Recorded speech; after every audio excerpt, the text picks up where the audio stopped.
Hello, America. I hope you're doing well.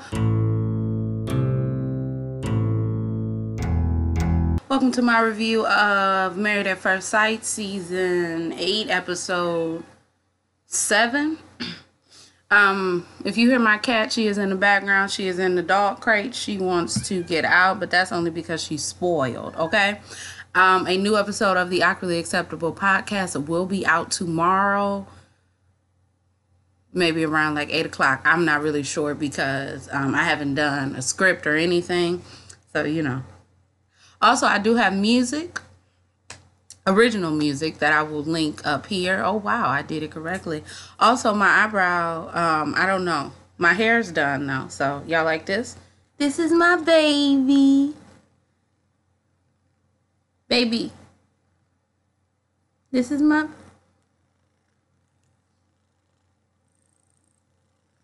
Her eyes are usually not this.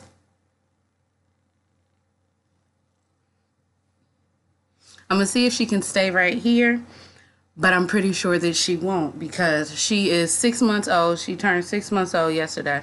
So she is a fucking child. So I have a child on my hands, okay? Her name is Stuffin', but we just usually call her Cat. Or she pissed me off. She's a few other choice words I won't say. Okay. Keith and Christine are going out to dinner. They're talking about their 5-year plans and going on vacation or something. He says that he wants to go to Iceland. She wants to go to Greece. I'm trying to figure out how they're going to pay for it because he's in medical school for the next 5 to 7 years and she's paying for everything. So he says that for his 5-year plan, he would like to have children within the next 5 years. And she says, well, I'm trying to get my business established. I'd rather wait until you finish medical school because you're going to be there for 5 or 7 years. So I don't want to. So he's like, oh, damn, I want kids now. I mean, he also said he doesn't want to be the old man in the park playing with his kids. Well, you already look like an old man. So if you had a child today, it wouldn't really matter. And also, now this is where I got mad. Because he said, okay, so what about a puppy? Can we get a puppy? And she said, I don't know. We'll have to think about it. And when she said, I don't know, we'll have to think about it, I said, oh, no, Keith, you got to leave this relationship. Now, granted, I do have a cat, a kitten. She is a bitch, okay? She is a fucking bitch. But, and you know what? Christine is right. Because having a small animal is like having a child. So you know what? I take all that back. Christine then goes to talk to her sister. Her sister asks, so if you met Keith on the street, would you marry him? She says, I'm not sure if I would marry him. It seems like we are going through a little bit of things as far as like, you know, when we want kids and him not making enough money like I would want him to make. And I feel like we probably wouldn't have reached this stage in our relationship if we had been dating without the help. You know, if we had just been dating instead of married at first sight. And then after that, they show a little scene of Keith cooking for her, blah, blah, blah. That's the end of their story. I probably missed something because the Celtics were playing the Warriors yesterday. And so I had the TV on and also had my computer and I was watching the game, listening to the game and watching Married at First Sight because a game is always going to take precedence over the majority of anything that I do. So when the playoffs come, we're going to have to work out a schedule because Camera Brielle is not going to be sitting here talking about no damn stuff, okay? I'm going to be watching the games. Anyway, moving on. We see Jasmine and Will. Jasmine says that after Will called her a 6.8 out of 9, she decided that she's going to listen and that she's going to work on herself and become a better woman, okay? So they go out bowling. Neither one of them can bowl, okay? I don't know why they went out bowling. Jasmine threw that damn ball like she was trying to murder somebody, and Will just, I don't know what was going on, but they can't bowl, okay? At all, in the least, in the slightest. Oh, I know what's wrong with my eyebrow. Okay, I'm sorry. I'm going to fix it when I get off. So she asks Will about a 5-year plan. He says, well, in the next 5 years, I'd like to purchase some property. So, I can make some more income off of that. I'd also like to have kids in about 2 or 3 years. And I'd like to start coaching part-time. And she like, coaching what? And he like, basketball. And she said, that ain't gonna generate no money. And he said, a college coach generates millions. And she said, no, it doesn't. Now, see, that's where I'm going to have to stop you right there, Jasmine. Oh, yes, it does. Those college coaches make the money that the college players should be making, okay? They be balling, okay? Shot calling.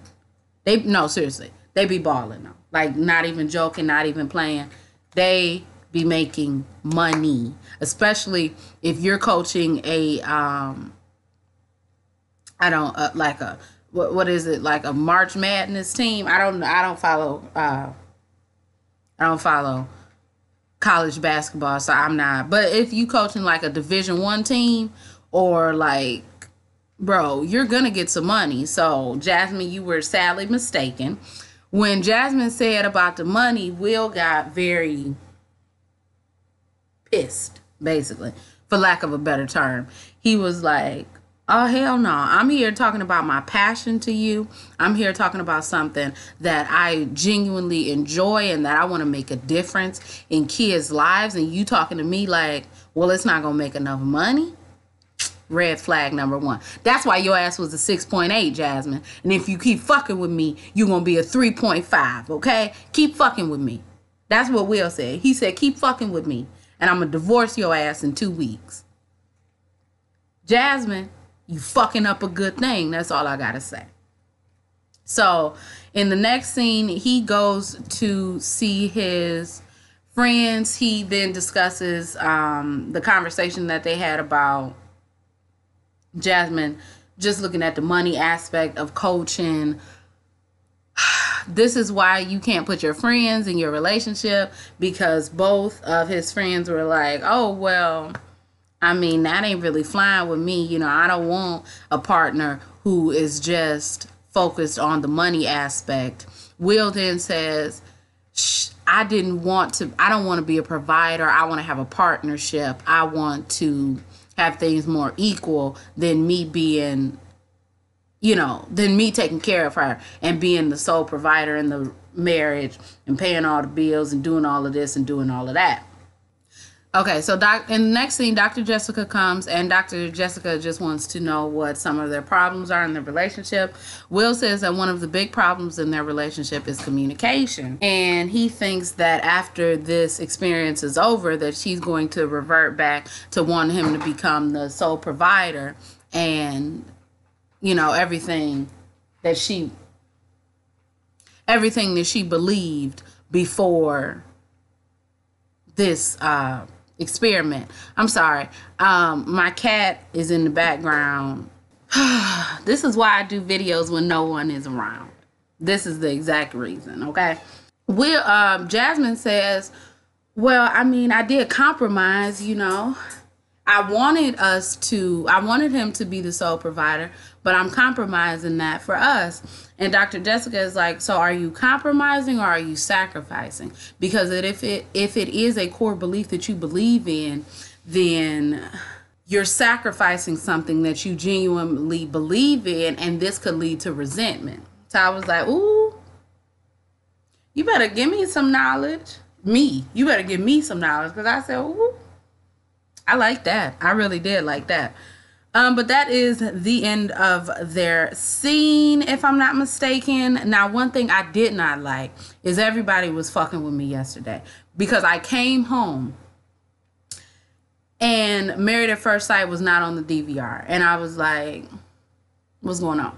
It was not recording, so I had to watch it at 10:40, then go back, restart the program. Not be able to fast forward through the commercials and everything. That's why my review is late. Because I said, bitch, I'm not about to sit up here and record this, eat my damn sushi, and then If y'all hear that noise, it's my cat. I put her ass back in the cage. She done ate, and now she going back in the cage until I'm done. Because I ain't got time for this, okay? Next, we see Stephanie and AJ. So, the show actually opens with Stephanie and AJ. They are talking to, as I put, the blonde doctor, because I could not remember her name. They're talking to Dr. Jessica, and they're talking about their communication, and AJ says that, oh, I think our communication is great. Dr. Jessica then shows them 3 clips of them having good communication, and then 3 clips of them having not so good communication. And AJ is like, oh, I'd love to see the not good communication. So they bring up the 3 instances where AJ was like, you know what, fuck this shit. I'm ready to motherfucking go. And Stephanie was over there smiling. She was smiling in the clips. She was smiling sitting next to AJ. And AJ was like, okay, that ain't got nothing to do with my marriage, boo. That got something to do with how these motherfucking cameras be acting, okay? I'm actually sick of this fucking show. That's number 1. Number 2, the whole process is disgusting. And number 3, and this is when I was like, wait, what are you trying to say? Number 3, he said, I think that I have some ways that I can streamline the production and make it better. And I said, is AJ trying to get a job? Because when he said, I'm able to streamline and like organize and make it better, I said, that sounds like someone who's trying to get a job. So I'm very confused if he's trying to get a job, because if he is, what? So Dr. Jessica was like, okay, listen, this is a very stressful process. I do realize, and you know, the production world is very stressful. TV world is very stressful. So it's easy to take your frustrations out on production. What I want to know is that you won't take your frustrations out on her once you all leave this situation. And he's like, I ain't gonna take my frustrations out on her. You know, I love her. Stephanie is over there like, And then after a while, Stephanie was like, and Dr. Jessica was like, oh, Stephanie, let me ask you a question or two, because you made that damn face, so I'm trying to figure out what's really going on. I didn't hear Stephanie say anything, because AJ then proceeded to talk some more and say, so how else am I supposed to handle the situation? I'm not supposed to tell her when I'm mad? I'm just supposed to not say nothing? And I don't know. I ain't gonna say nothing. But in the next scene, they are driving to the airport because Stephanie has a business trip. They're driving to the airport. Then AJ is like, basically he blows up. She's like, you can get in that lane. You can drive. You can go. He's like, no, what are you talking about? I can just go straight. I don't need to go in that lane. Just let me do this. And Stephanie says, well, this was my breaking point. So when I come back from my trip, we're going to sit down, we're going to have a discussion, and we're going to talk about you ain't going to do that shit no more. So they got home. Well, she got back from her trip. They sat down, and she said, listen here, you ain't going to do that shit no more. And he said, oh, yeah. I'll work on it. Oh, no, you ain't going to work on it. You going to fix it. Because everybody comes to their breaking point, and that was my breaking point, okay? Yeah, you can get a little frustrated, that's fine. You can get a little angry, that's fine. But one thing you ain't gonna do is get on my damn nerves. And you got on my damn nerves in that car, okay? And I wasn't smiling, okay? I ain't got no damn time for this. I didn't come on Married at First Sight to have some nigga with a neck width as wide as his damn face yelling at me, okay? Thank you. So he said, I'm going to try to fix it. I'm going to be better. I'm going to be, you know, as long as you tell me that something is wrong in a relationship, I'm going to do everything that I can to fix it. And then they kiss and they make up. And I'm looking at AJ with a side eye because you got one more damn time to try Stephanie. Because I'm pretty sure she going to up and away on your ass, okay? Stephanie strikes me as the type to say, you know what? And also Christine. Stephanie and Christine strike me as the type to say, you know what? And Will as well. Stephanie, Will, and Christine strike me as the type to say, you know what? I'm going to go on over here. You deal with whatever you dealing with, but we ain't going to deal with it together. Ha ha! And walk their ass right on out, okay? So I need for them to chill out. Now, last but not least, Kate and Luke. Bro, in the beginning, Kate had her hair in a ponytail. I've never seen Kate's hair in a ponytail. I said, Kate looks so much different. Then I seen her hair in a ponytail and I said, oh my gosh, you've literally forced her into changing her hair. I've never, ever seen Kate in this. How many episodes have we been doing? Never seen her with a ponytail. So I'm satisfied with my life. Kate, you can divorce the nigga now because I'm satisfied. Anyway, so let me see because I have it written down. So Kate said that in the morning, after their anniversary, their 1 month anniversary, he asked her, was she okay? She said yes. She said, are you okay? He said no. She said, okay, well, I'm gonna go to work. She said, I don't give a damn. Basically, that's what she said. She said, I don't give a damn if you're hurt or if you're angry or if you're whatever, because that ain't got shit to do with me, okay? I'm going to live my life. I don't know what life you trying to live, but I'm going to live my life. So I'm going to go to work. You have a little off day if you want. I can't let that man control my happiness. And I said, I mean, you've already let him control your happiness. But, bitch, I'm here for it. I'm here for it, okay? She said, you about to lose your hair in a second. She probably waking up every morning finding little follicles of hair on his damn pillow. And that's why she said, I'm done. I'm over. I'm done with it, okay? So, next, Kate. I did not see Luke and Kate together except for like one quick second. Kate is talking to, so in the next scene, Kate is talking to her friend. She's like, she's confused. She's sad. She's like, this situation did not go at all how I expected, even though I didn't have any expectations, but this is not something that I wanted to happen. So she like, you know what I'm going to do? I'm thinking about getting a divorce. So then she starts breaking down, crying. Her friend consoles her. In the next scene, she calls Dr. Jessica. She like, hey, yo, I'm about to kick this nigga to the curb. Dr. Jessica said, bro, whatever you want to do, I'm here for it. Just let that nigga know you about to kick him to the curb, okay? But then after that, after you've talked to him and after he done said some bullshit, like I'm pretty sure he gonna say, then kick that man's to the curb and go live your life, okay? Call me if you need anything. So she hangs up from Dr. Jessica, and what was crazy is she was sleeping in his shirt. How you gonna let a woman sleep in your shirt and you ain't piping her down? That's all I gotta say, okay? So in the next scene, Luke, all we saw was Kate in going to work, and then we saw her in the bed. That's it. Kate is going through some stuff, and I'm not gonna allow balding Luke to do this, okay? So in the next scene, Luke is sitting down with her. She says, listen, this relationship is not what I thought it would be. You know, I know you're not attracted to me. I know that that's, you know, one of our issues, but I really feel like it's very forced and that we don't really connect. And he's like, you know I care about you. You know I do. And she's like, okay, But anyway, I'm thinking of getting a divorce. And he says, a divorce? I don't want to get a divorce from you. You don't want to get a divorce from her.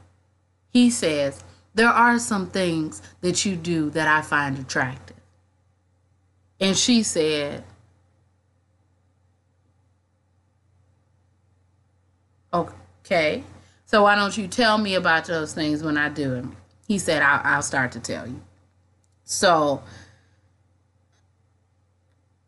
I guess he's manipulated her into another week or week and a half or maybe a couple of more days.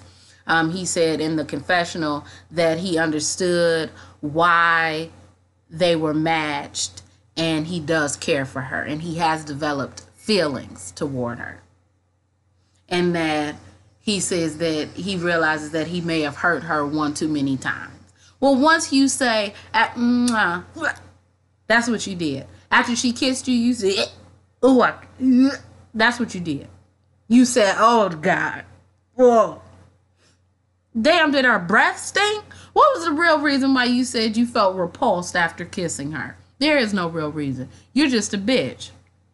And she shouldn't have to deal with a fucking bitch. Okay? That's the end of the episode. In the next episode, we do see Jasmine finally putting the pee down. Okay? She putting the pee down. She took her pee off. She threw it at Will and she said, catch this damn thing. And I think he caught it. Okay? She said she ready for a flip to be switched. Bitch, you could have had your flip switched about 2 weeks ago. But you didn't want to. So I'm glad that her flip is going to be switched. I can't remember nothing else. But, oh, and also, the thumbnail for this video is from next episode. So I don't know what's gonna happen, but the thumbnail made me die laughing, me and my husband. So he said take a picture of it, and I surely did, and this is now the thumbnail for this episode. Okay, if you all like this review, you can like, comment, and subscribe. You can follow me on Instagram, you can follow me on Twitter. Everything that you need to know about me will be in the description box below. My name is Brielle. I make beats, I sing songs. If you like what you see, come on along. Bye.